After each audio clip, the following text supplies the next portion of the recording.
नमस्कार दोस्तों, स्वागत है आप सभी का एक बार फिर से आपके अपनी इस यूट्यूब चैनल पर। इस वीडियो में दोस्तों आज हम पढ़ेंगे ब्रूनर की कॉग्निटिव डेवलपमेंट थ्योरी।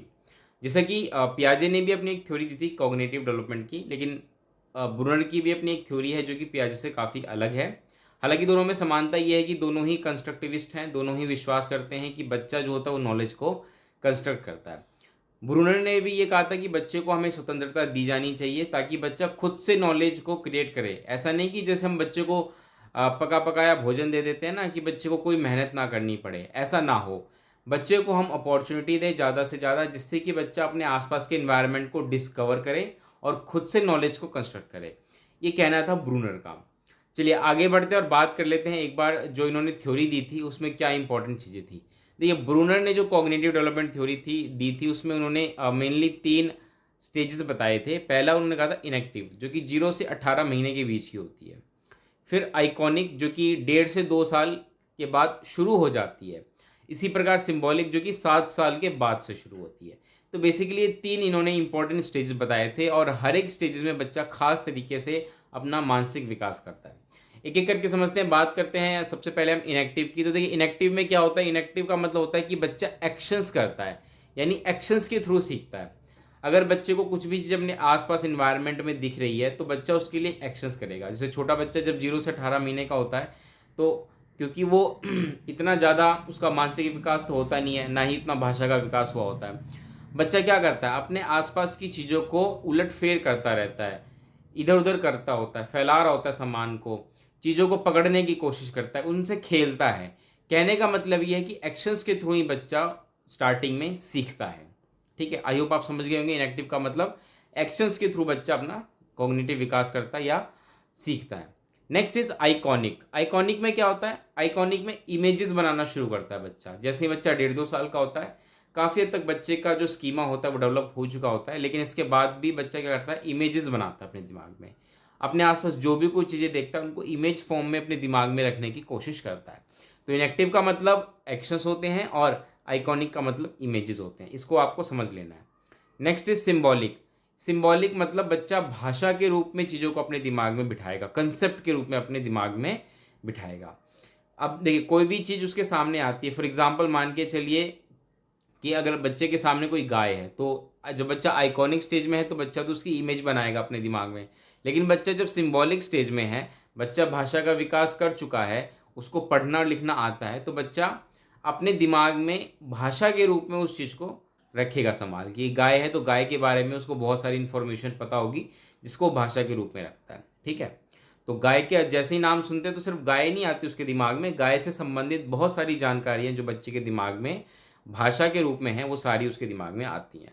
तो सिंबॉलिक का मतलब होता है कि जब बच्चा भाषा का इस्तेमाल करके चीज़ों को सीखता है। तो आई होप आप समझ गए होंगे। मैं बहुत ही सिंपल चीज़ भाषा में आपको समझाने की कोशिश कर रहा हूँ कि ब्रूनर ने कहा था कि बच्चे का जो कॉग्निटिव डेवलपमेंट होता है 3 स्टेजेस में होता है। Iconic, inactive, iconic and symbolic. Inactive में एक्शंस ज़्यादा करता है बच्चा, आइकॉनिक में बच्चा इमेजेस के रूप में चीज़ों को अपने दिमाग में रखता है और सिंबॉलिक में बच्चा भाषा का इस्तेमाल करता है और भाषा के रूप में अपनी चीज़ें दिमाग में रखता है। ठीक है, ये मेन चीज़ें थी। इसको और अच्छे समझने के लिए एक बार मैं आपको ना ब्रूनर का एक एक्सपेरिमेंट समझाने की कोशिश करता हूँ, जो ब्रूनर ने बच्चों पे किया था। ब्रूनर ने कुछ इस प्रकार का एक मैट्रिक्स बनाया था। इस मैट्रिक्स में आपको यहाँ पे 9 गिलास दिख रहे हैं और हर एक गिलास अलग अलग साइज़ के हैं। एक बार मैं ये मैट्रिक्स आपको समझाता हूँ। इस मैट्रिक्स को अगर आप ध्यान से देखेंगे ना, तो देखिए, पहले मैं आपको बताता हूँ हॉरिजॉन्टल तरीके से। इस तरीके से देखिए, इस तरीके से गिलासों का अरेंजमेंट समझने की कोशिश करिए। सबसे पहले वाला गिलास कम चौड़ा, उसके बाद उससे ज़्यादा और सबसे लास्ट में अधिक चौड़ा। ये कैसा है, ये इसका हॉरिजॉन्टल अलाइनमेंट है। इसी प्रकार दूसरी लाइन में भी देख लीजिए और तीसरी लाइन में भी देख लीजिए कि बढ़ते चौड़ाई के हिसाब से गिलासों को रखा गया है।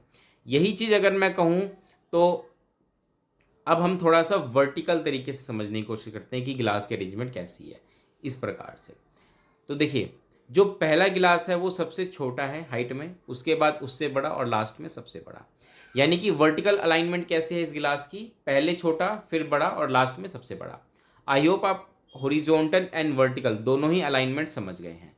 अब ब्रूनर ने क्या किया कि ब्रूनर ने इसी अरेंजमेंट को बच्चे के सामने रखा और बच्चे को कुछ समय दिया कि बच्चे इसको ऑब्जर्व करे। ध्यान रहे ये जो एक्टिविटी है, जो एक्सपेरिमेंट है, ब्रूनर ने अलग अलग एज के बच्चों के साथ किया था, जैसे कि 7 साल 8 साल के बच्चे, इसी प्रकार 4 साल 5 साल के बच्चे, इन सब के साथ किया। अब बच्चों को ऑब्जर्व करने को कहा गया, बच्चे ने ऑब्जर्व किया। उसके बाद ब्रूनर ने क्या किया कि इस अरेंजमेंट को बिगाड़ दिया और बच्चों से कहा कि बताओ बेटा इसकी अरेंजमेंट क्या थी। तो बच्चों से अरेंजमेंट करने को कहा गया और बच्चों ने इसका अरेंजमेंट किया। जो 4 से 5 साल के बच्चे थे उन्होंने भी इस अरेंजमेंट को हूबहू कर दिया, वहीं जो 7 8 साल के बच्चे थे उन्होंने भी इस अरेंजमेंट को हूबहू कर दिया, कोई दिक्कत नहीं थी। लेकिन एक नया मोड तब आता है जब ब्रूनर क्या करते हैं, इसी एक्सपेरिमेंट को दोहराते हैं लेकिन दूसरे तरीके से। इस बार जो अलाइनमेंट होती है वो कैसे होती है समझिए। जैसा मैंने बताया ना हॉरिजॉन्टल, सॉरी, जब हम हॉरिजॉन्टल देख रहे थे तो जो सबसे कम चौड़ा गिलास था वो हमारे लेफ्ट साइड था, यानी कि लेफ्ट साइड वाली जो लाइन थी पूरी जो सबसे कम चौड़ी थी उसको राइट साइड रखा गया, और राइट साइड वाली जो गिलास थे जो अधिक चौड़े थे, सबसे ज़्यादा चौड़े थे, उनको लेफ्ट साइड शिफ्ट कर दिया गया। आई होप आप समझ गए होंगे कि सेकेंड जो एक्सपेरिमेंट जब दोहराया गया तो इस गिलास के अरेंजमेंट को चेंज किया गया। लेफ्ट साइड के सारे गिलासेस को उठा करके राइट साइड और राइट साइड के सारे गिलासेस को उठा करके लेफ्ट साइड रख दिया गया, और वापस से इस अरेंजमेंट को बच्चों को दिखाया गया और बच्चों को ऑब्जर्व करने का समय दिया गया, और वापस से इस अरेंजमेंट को बिगाड़ के बच्चों से कहा कि बेटा आप इस वापस से इस अरेंजमेंट को आप ठीक करें। जो 4 5 साल के बच्चे थे वो इस अरेंजमेंट को नहीं कर पाए, वहीं जो 7 8 साल के बच्चे थे उन्होंने इस अरेंजमेंट को आसानी से कर दिया। अब सवाल उठता है ऐसा क्यों हुआ कि फर्स्ट एक्सपेरिमेंट तो बच्चों ने आसानी से कर दिया, 4 5 और 7 8 साल के बच्चे दोनों ही ग्रुप एज ग्रुप ने कर दिया, वहीं जब दोबारा इस एक्सपेरिमेंट को दोहराया गया थोड़ा सा चेंज करके तो जो 4 5 साल के बच्चे थे वो नहीं कर पाए, 7 8 साल के बच्चों ने कर दिया। इसका रीज़न ये है कि जो 4 से 5 साल के बच्चे थे वो किस स्टेज में थे, वो थे आइकॉनिक स्टेज में, और वहीं जो 7 8 साल के बच्चे थे वो किस स्टेज में थे, वो थे सिंबॉलिक स्टेज में। जब बच्चों को ये अरेंजमेंट दिखाया जाता है तो बच्चे जो छोटे बच्चे होते हैं 4 5 साल के, वो उसको एक तरीके से इमेज के फॉर्म में अपने दिमाग में बिठाते हैं। वो किसी भाषा का इस्तेमाल नहीं करते, मतलब जैसा उनको दिख रहा है उसी के आधार पर उन्होंने उस अरेंजमेंट को दोबारा बनाया। वहीं 7 8 साल के बच्चे ऐसा नहीं करते, वो भाषा का इस्तेमाल करते हैं इस अरेंजमेंट को समझने के लिए। वो कैसे भाषा का इस्तेमाल करते हैं, वो भाषा के रूप में कुछ नियम अपने दिमाग में बिठाते हैं कि सबसे कम चौड़े गिलास लेफ्ट साइड, उसके बाद उससे चौड़े, और सबसे राइट साइड अधिक चौड़े। इसी प्रकार सबसे कम हाइट के जो गिलास हैं वो सबसे पहले होंगे लाइन में वर्टिकली, उसके बाद उससे अधिक हाइट के, और लास्ट में सबसे अधिक हाइट के। तो इन नियमों को उन्होंने भाषा के रूप में दिमाग में बिठाया, जिससे कि जब इस अरेंजमेंट को दोबारा चेंज भी किया गया तो जो 7 8 साल के बच्चे थे उनको इससे कोई ज़्यादा फर्क नहीं पड़ा, क्योंकि उन्होंने भाषा के रूप में इस चीज़ को अपने दिमाग में रखा था। वहीं जो 4 5 साल के बच्चे थे उन्होंने तो सिर्फ इमेज के रूप में रखा था, भाषा का कोई इस्तेमाल नहीं किया, इमेज के रूप में रखा था। अब जब इस एक्सपेरिमेंट को बदला गया तो उनका जो इमेज था दिमाग में वो इस चीज़ को आइडेंटिफाई नहीं कर पाया कि यार एक्सपेरिमेंट बदल दिया गया है, मतलब गिलास शिफ्ट कर दिए गए हैं।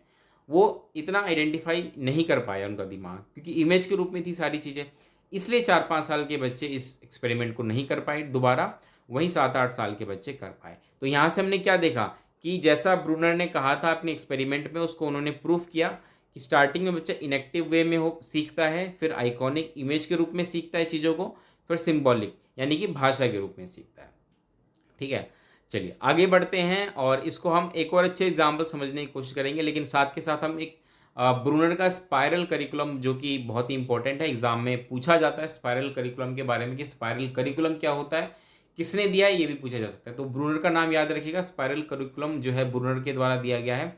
अब इसमें क्या होता है इसको समझने की कोशिश करिए। स्पाइरल करिकुलम, जैसे कि स्पाइरल आप समझते होंगे, ये खास जो है ये आकृति आपको दिखाई दे रही है, ये एक तरीके से स्पाइरल आकृति है। इसमें क्या होता है, इसमें बच्चे को जब हम कोई कंसेप्ट पढ़ाते हैं ना तो हम उस कंसेप्ट को बार बार दोहराते हैं, लेकिन ध्यान रहे हर बार उस कंसेप्ट को जब हम दोहराएंगे तो जो कंसेप्ट होगा पहले से और ज़्यादा कॉम्प्लेक्स होगा। ठीक है, यानी कि मैंने क्या किया, पहले बच्चे को कोई कंसेप्ट समझाया, उसके बाद बच्चे को थोड़ा समय दिया, उसके बाद वापस से मैंने इस कंसेप्ट को दोहराया लेकिन पहले से थोड़ा कॉम्प्लेक्स, फिर बच्चे को थोड़ा समय दिया, फिर मैंने उस कंसेप्ट को दोहराया, इस बार और कॉम्प्लेक्स होगा। तो इस प्रकार से चीज़ें क्या होती है, कॉम्प्लेक्स होती जाती है। इसको एग्जाम्पल समझने की कोशिश करते हैं कि मान के चलिए मैं बच्चे को ना एडिशन समझाना चाहता हूँ, एडिशन। अब देखिए एडिशन अगर मुझे पढ़ाना है तो मैं पहले बच्चे को कैसे समझाऊंगा, बहुत ही आसान तरीके से, यानी कि इनएक्टिव वे में समझाने की कोशिश करूंगा। इनएक्टिव का मतलब क्या हुआ, एक्शन के रूप में। अब कैसे सिखाऊंगा इनएक्टिव वे में, कि मैं बच्चों को जब एडिशन सिखा रहा हूँ कि 2 + 2 = 4 होते हैं, तो इसके लिए मैं क्या करूँगा, इसके लिए मैं बच्चों को कुछ कंचे दे दूंगा, ठीक है, मार्बल्स दे दूंगा, कंचे, कि बेटा आप इस कंचों को करके देखो। 2 कंचों का ग्रुप बनाया, फिर 2 कंचों का बनाया, सबको एक साथ गिना, कितने हो गए, 4 हो गए। तो बच्चा यहाँ पे कर रहा है, यानी कि एक्शन कर रहा है। तो यहाँ पे बच्चा सीख तो रहा है एडिशन, लेकिन कैसे, इनएक्टिव वे में। अब क्या होगा, जब मैंने देखूंगा कि बच्चा ये तरीका सीख चुका है, बच्चा जब नेक्स्ट क्लास में जाएगा तो फिर से मैं बच्चे को एडिशन सिखाऊंगा, लेकिन इस बार थोड़ा सा कॉम्प्लेक्स तरीका होगा। कैसे कॉम्प्लेक्स होगा, इस बार मैं बच्चे को एडिशन दूंगा कि बेटा बताओ बेटा 4 + 3 कितने होते हैं। तो बच्चा क्या करेगा, इमेज के रूप में चीज़ों को सीखने की कोशिश करेगा। बच्चों को मैं थोड़ा सा कॉम्प्लेक्स एडिशन दूंगा, जिसमें कि बच्चा क्या करे, इमेज के रूप में चीज़ों को ऐड करे, मतलब दिमाग में ऐड करे। दिमाग में 4 कंचे 3 कंचे सोचेगा, उनको जोड़ेगा और फिर वो सीख पाएगा। तो इस प्रकार से बच्चा क्या करेगा, एडिशन सीखेगा। लेकिन यहाँ पे अब थोड़ा सा मैं कंटेंट को कॉम्प्लेक्स कर दूंगा।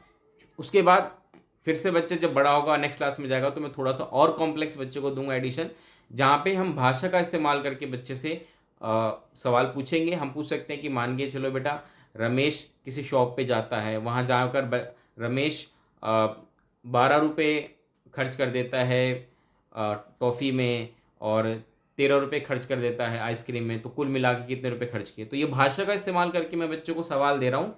वर्ड प्रॉब्लम है, लेकिन भाषा का इस्तेमाल हो रहा है। यहाँ पे बच्चा क्या करेगा, एडिशन करेगा, दिमाग में करेगा, और साथ के साथ जरूरी नहीं है कि वो इमेज बनाए, क्योंकि बच्चा अगर बड़ा हो चुका है, मैंने कहा ना बड़ी क्लास में हम देंगे, जैसे बच्चा और बड़ा होता जाएगा तो और कॉम्प्लेक्स चीज़ें देते जाएंगे।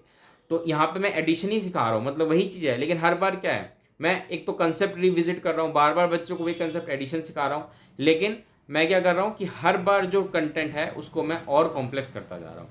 तो यही था ब्रूनर का स्पाइरल करिकुलम, जिसमें कि हम किसी कंटेंट को बार बार पढ़ाते हैं, लेकिन हर बार हम क्या करते हैं, कॉम्प्लेक्सिटी उसकी बढ़ा देते हैं, डिफिकल्टी लेवल हम उसकी बढ़ा देते हैं। और इस प्रकार जो है ब्रूनर का स्पाइरल करिकुलम वर्क करता है। तो इंपॉर्टेंट कंसेप्ट था, आई होप आप समझ पाए होंगे। इसी के साथ ब्रूनर की जो थ्योरी है कॉग्निटिव डेवलपमेंट, वो भी समझ गए होंगे। 3 important stages, inactive, iconic and symbolic, इनको याद कर लीजिएगा, एग्जाम में क्वेश्चंस डायरेक्ट पूछे जाते हैं। साथ के साथ स्पाइरल करिकुलम भी समझ लीजिए अच्छे से। इस रिलेटेड किस तरह का कोई डाउट, कोई परेशानी हो तो कमेंट बॉक्स में बताइए। चैनल पर नए हैं, पहली बार वीडियो देख रहे हैं, तो चैनल को सब्सक्राइब कर दीजिएगा। मिलते हैं दोस्तों अगली वीडियो में, तब तक के लिए नमस्कार, धन्यवाद।